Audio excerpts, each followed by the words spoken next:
오늘 조선일보 사설은 경찰 법 집행으로 막은 불법 시위, 어렵지만 불가능은 아니다 라는 제목입니다. 민노총이 지난 31일 서울 도심에서 연 집회는 불과 2주 전 같은 장소를 난장판으로 만들었던 집회와는 확연히 달랐습니다. 민노총은 신고된 시각 이후에도 집회를 이어가려 했지만 경찰이 3차례 해산 명령을 받고 해산했습니다. 이어 청계천 근처에서 연 야간 추모 문화제에선 최근 분신한 노조 간부의 분향소를 설치하려다 경찰이 제지로 무산됐습니다. 분향소 천막 철거 과정에서 경찰을 폭행한 조합원 4명이 현행범으로 체포됐습니다. 민노총은 이후 계획했던 도심 행진 시위도 취소했습니다. 민노총은 달라진 게 없었지만 경찰은 달라졌습니다. 법을 집행하겠다는 경찰의 의지가 불법 시위를 막았습니다.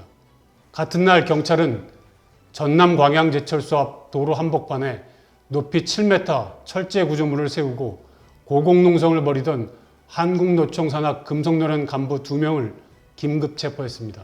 불법 막루를 세운 지 이틀 만입니다. 과거 이런 고공농성은 사고 우려 때문에 몇 개월씩 방치되곤 했습니다. 불법 막루의 존재 자체가 무너진 법치의 현장이었습니다. 경찰은 이것도 더는 방치하지 않겠다고 나섰습니다. 경찰은 체포 과정에서 쇠파이프를 휘두르며 저항한 노조 간부를 플라스틱 경찰봉으로 제압했다고 합니다. 이 두 사례는 경찰이 원칙대로 법을 집행하면 만연한 불법 시위를 막을 수 있다는 사실을 보여줍니다. 너무 당연한 일이지만 경찰은 그동안 이 본연의 책무를 사실상 포기하고 있었습니다. 무엇보다 문재인 정권이 경찰이 법 집행을 무력화한 영향이 컸습니다. 문정부 당시 경찰개혁위는 사소한 불법을 이유로 시위를 막지 말라고 했습니다. 전 세계 문명 국가에서 법을 어겨도 놔두라고 한 유일 사례일 것입니다.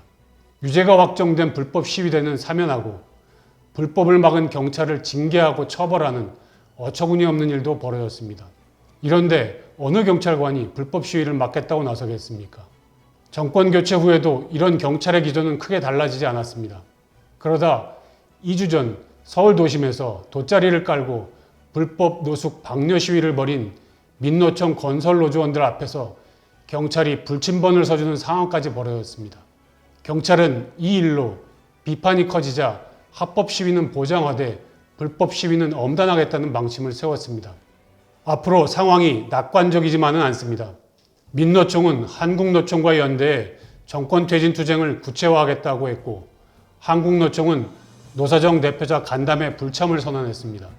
건폭 수사 중단을 요구하는 민노총은 분신한 간부 추모제를 매일 저녁 서울 도심에서 열겠다고 했습니다. 민노총은 추모제와 시위를 병행하며 경찰의 대응을 시험하려 될 것입니다. 한국 사회에는 불법 폭력 시위를 동력으로 삼는 정치, 사회 세력이 존재하고 있습니다.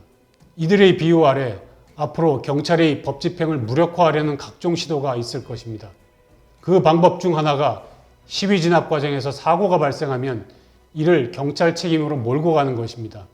하지만 어려움이 있더라도 법과 원칙만은 양보해서는 안 됩니다. 작년 말 화물연대가 불법 파업을 철회한 것도 정부가 업무 개시 명령을 내리고 운송방해를 추적해 사법 처리하는 등 원칙 대응을 했기 때문입니다.